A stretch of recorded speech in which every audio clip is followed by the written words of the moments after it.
Assalamualaikum warahmatullahi wabarakatuh. Salam genre. Salam. Perkenalkan, kami dari PIK Remaja Mekar Manunggal, Walitulan Utara. Dengan saya Siti Yurika Kurniawati Dan juga saya Muhammad Nurul Arifin.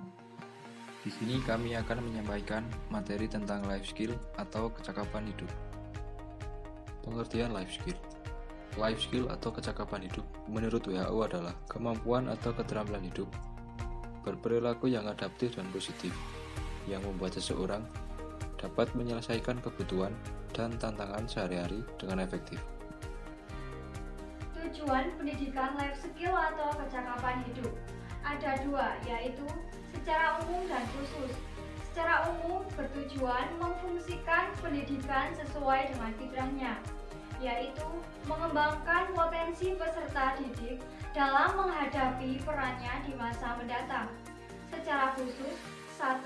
Memberikan wawasan yang luas mengenai pengembangan karir peserta didik. 2.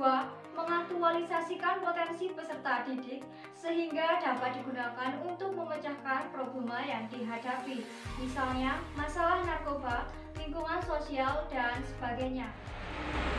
Menurut WHO, ada 10 jenis life skill atau kecakapan hidup, yaitu 1. Mengenal diri sendiri. Kita perlu mengenal diri sendiri, bagaimana karakter kita, kekuatan dan kelemahan kita, apa yang kita inginkan dan tidak kita sukai. Semakin baik kita mengenal diri sendiri, semakin cepat pula kita mampu menyadari ketika sedang merasa tertekan atau stres. Contoh, menghargai orang lain. 2. Empati.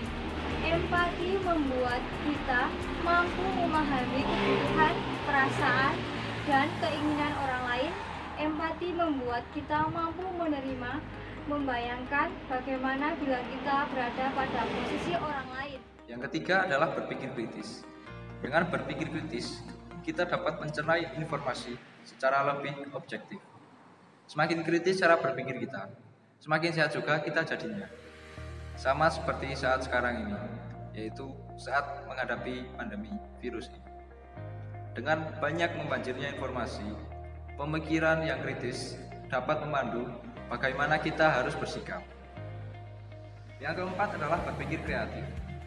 Apa artinya kreatif? Kreatif adalah ketika kita mampu memandang atau melakukan sesuatu dengan cara yang benar-benar baru.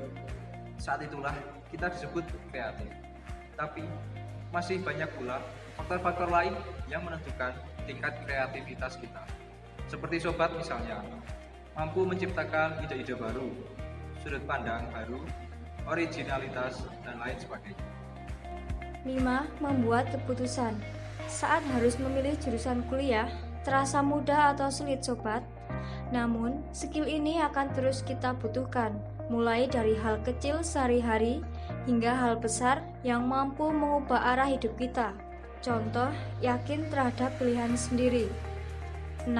Memecahkan masalah. Kemampuan kita dalam memecahkan masalah akan sangat berpengaruh pada kualitas hidup.